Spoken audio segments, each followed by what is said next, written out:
focus and to do my job after that. So I was like, wait, hold up, guys. Y'all got to give me a second. I have to digest that. I'm so proud of her.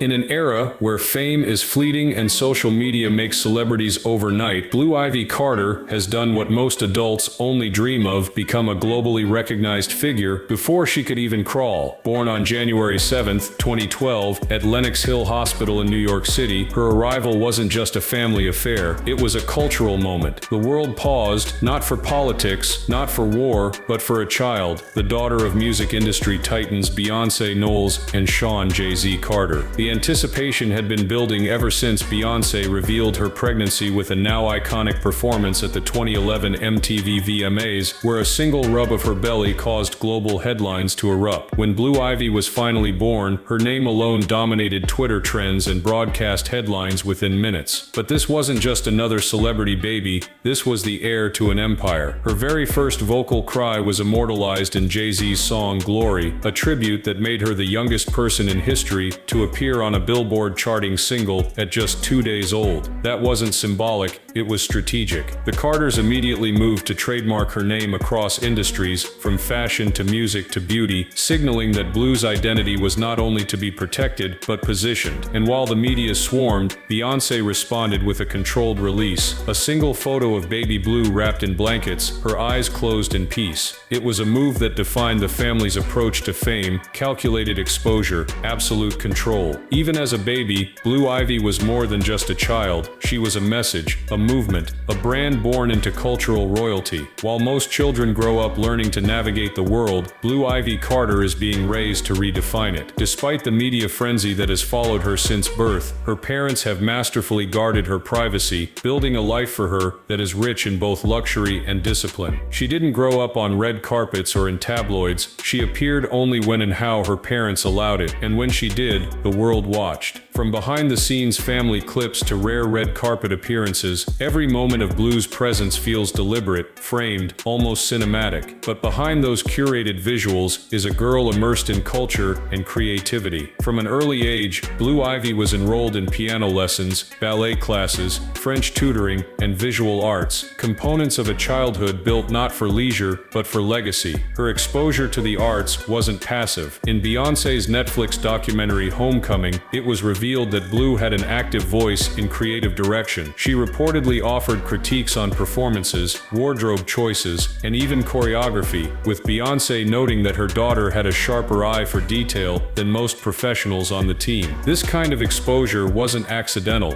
it was infrastructure being laid for a future icon. At the tender age of 9, Blue Ivy won her first Grammy Award for her role in the music video for Brown Skin Girl, an anthem celebrating the beauty of Black identity. The award wasn't honorary or symbolic, it was earned. Her vocals in the song, both tender and self-assured, captured the sincerity of the message in a way that critics praised as mature beyond her years. And thus, Blue Ivy Carter became one of the youngest Grammy winners in history, not as a product of nepotism, but as a performer recognized by the industry. Her impact wasn't just personal, it was cultural. Nestled in the ultra-exclusive enclave of Bel Air, Los Angeles, the Carter family's $120 million mega mansion isn't merely a residence, it's a fortress of wealth, art, and intergenerational influence. Purchased in 2017 for $88 million and later renovated to increase its value, this 30,000 square foot architectural marvel is where Blue Ivy Carter has grown up, and every inch of it reflects the unique balance between privacy and privilege. With 8 bedrooms, 11 bathrooms, 4 swimming pools, a full-size basketball court, a private recording studio, and bulletproof glass throughout, the estate is more secure than most embassies. But what's most fascinating isn't the grand design, it's the personalization. An entire wing of the house was built specifically for Blue Ivy when she was just 5 years old. That space includes a boutique-like playroom, a mirror-walled dance studio, and a miniature chef's kitchen outfitted with Sub-Zero appliances. Her bedroom is reportedly outfitted with pastel velvet walls, a $20,000 custom bed, and a chandelier once housed in a European castle. Her private movie theater hosts family film nights, with gourmet snacks flown in from a boutique sweet shop in New York. There's also a meditation room filled with crystals and incense, a spa, and even a hair salon. And then there's the art. Blue Ivy already owns pieces from prominent black female artists, some gifted by Jay-Z, including an $80,000 abstract painting that hangs in her personal gallery. Outside, the backyard features a pool that changes colors, gardens shaped like musical notes, and a $100,000 treehouse with built-in surround sound. This mansion doesn't just house a family, it curates a dynasty.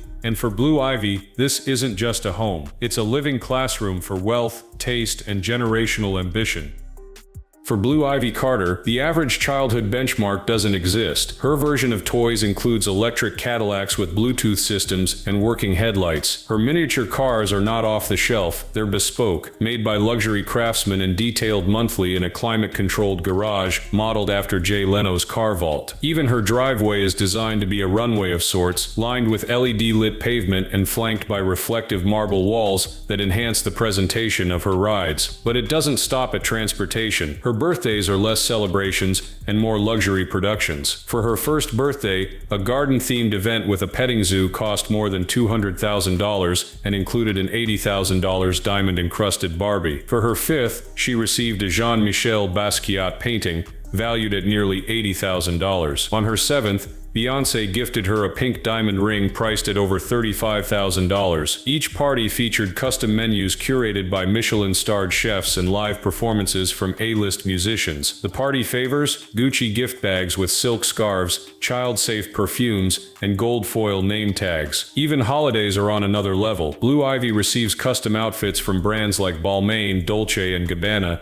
and Louis Vuitton, many of which are prototypes not yet released to the public. Her school supplies include crocodile leather pencil cases, gold-engraved notebooks, and backpacks designed by Goyard. One of her most prized possessions is a rose gold baby grand piano, custom-built and valued at $60,000. These aren't mere possessions, they are heirlooms in the making. Jay-Z and Beyoncé's approach to parenting isn't about spoiling, it's about conditioning. Every item gifted to Blue Ivy is a lesson in style, legacy, and discernment. The underlying message is unmistakable. Luxury is not just about owning expensive things, it's about understanding their value. Away from the limelight, Blue Ivy Carter is being raised not as a spectacle, but as a sovereign. Despite being the child of two of the most visible artists of our time, Blue's day-to-day life is rooted in structure and intention. At home, she isn't the Grammy winner, she's the older sister, the student, the reader. She has a close relationship with her younger siblings, the twins Rumi and Sir, and often reads to them in both English and French, the latter of which she began studying at age 5. Her private school in Los Angeles is known for educating the children of elite entertainers and includes curriculum in music theory, ballet, coding, and art history, subjects treated not as electives, but as core disciplines. Insiders say she's working on a private journal project that blends her photography with personal reflections, and she's shown exceptional talent in painting and poetry. But beyond academics,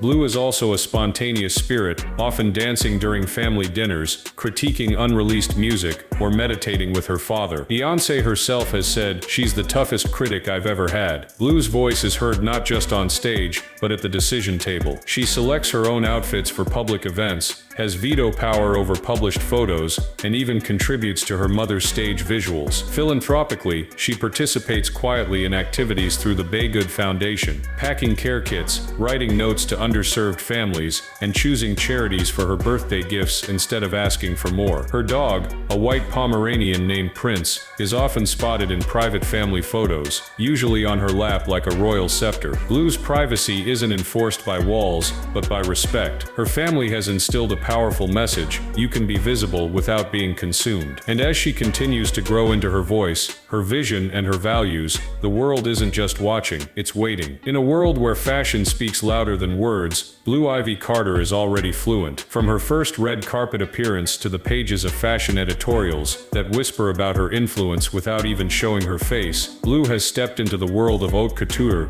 not as a guest, but as a growing icon. Her wardrobe isn't borrowed from her mother, it's curated for her. It includes miniaturized versions of runway exclusives from Chanel, Dior, and Balmain, many of which are crafted specifically to her size and measurements by fashion houses who see her as more than just a child. They see her as a brand incubator. She has been spotted in Dolce & Gabbana gowns with custom embroidery, fur-lined boots made by artisans in Milan, and hand-sewn silk dresses with embellishments worth more than the average family's yearly income. Her personal collection of handbags rivals that of seasoned celebrities. We're talking multiple Hermès Birkin bags, Chanel classic flaps, and limited edition Louis Vuitton capucines, each housed in a climate-controlled closet lined with monogrammed dust bags and scent-matched lighting. But it's not just what she wears, it's how she wears it. Stylists and fashion critics have noted her composure on the carpet, her ability to hold eye contact, to pose, to play the camera with elegance far beyond her years. It's no surprise that whispers in the industry suggest she's on the radar of teen fashion editors and child-focused couture lines as a potential collaborator or muse. Some even speculate a future capsule collection might already be in development. Blue isn't just following in Beyoncé's fashion footsteps, she's carving out her own runway, one tailored to her tastes, her identity, and her future. And in an industry obsessed with the next big thing, Blue Ivy is proving that she isn't next, she's now.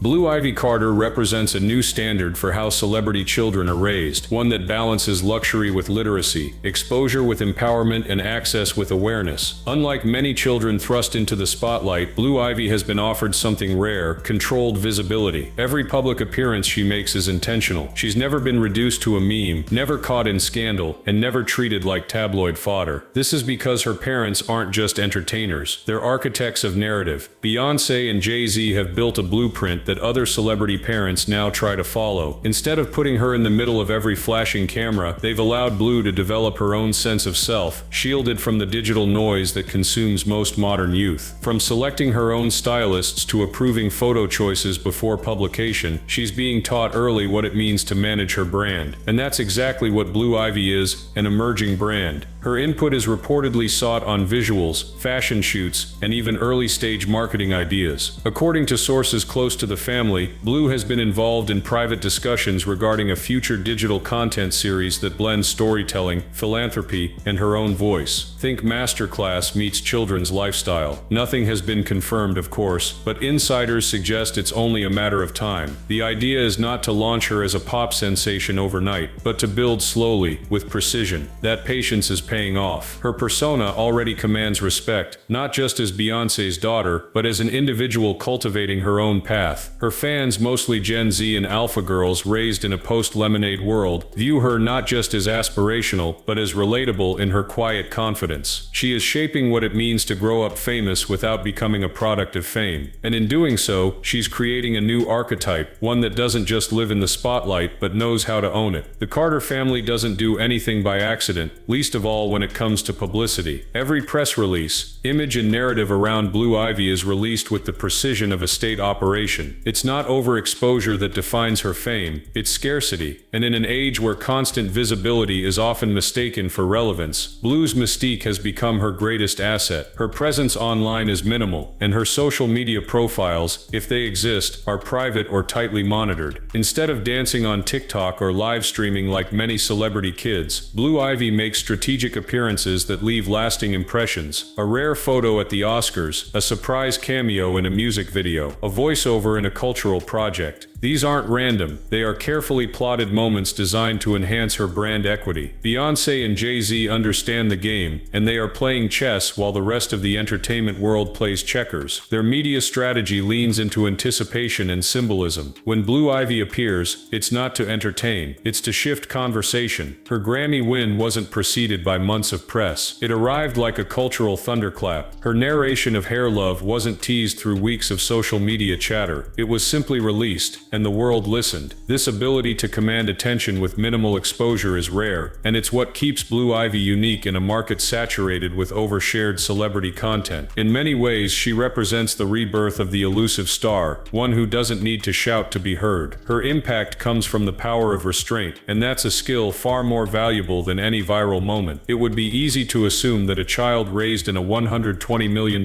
mansion, surrounded by couture and chauffeured Bentleys, might lose touch with the world beyond velvet ropes. But Blue Ivy Carter is being raised with a very different directive, one grounded in giving, not just getting. Through Beyoncé's philanthropic platform, the Bay Good Foundation, Blue has been exposed to charitable initiatives from an early age. While many of the specifics are kept private, reports suggest that she has participated in care kit, assembly drives, penned personal messages to underserved families, and helped select causes to support for her birthdays in lieu of gifts. Her mother has spoken openly about teaching her children the value of community, empathy, and giving back, and Blue Ivy has clearly absorbed those lessons. On several occasions, insiders say she's made donations anonymously, often choosing women and children's shelters, literacy programs, and art education initiatives. These acts aren't broadcast for applause. They are personal, powerful choices being made by a young girl who is not only aware of her privilege, but who is learning how to use it with intention. Even in her education, these values are reinforced. Her school reportedly emphasizes social responsibility and includes philanthropy as part of its core curriculum. Blue's journal projects sometimes reflect on world events and societal inequality, blending her creativity with a sense of purpose. It's this blend of luxury and grounding that makes her narrative compelling. She's not just growing up rich, she's growing up relevant, and while she may be surrounded by wealth, the lessons she's learning are about value, of self, of community,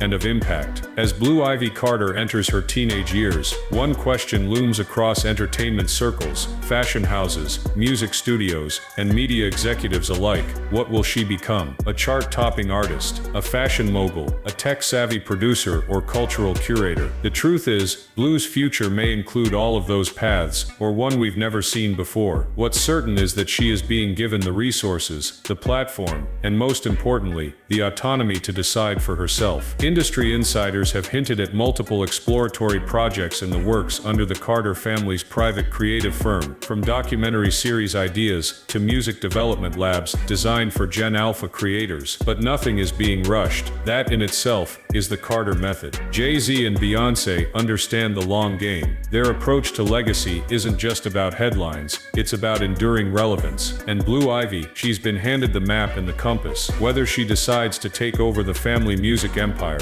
launch her own luxury brand, or step into completely new arenas like social advocacy or digital innovation, she will do so on her own terms, and she'll have the world watching again. What's so compelling about Blue Ivy isn't just what she's done, it's what she represents, the possibility of shaping fame without being consumed by it. As we close this chapter of her ongoing story, we're left not with a final word, but with anticipation. Because in a world addicted to instant fame, Blue Ivy Carter is proof that real icons aren't rushed, they're raised.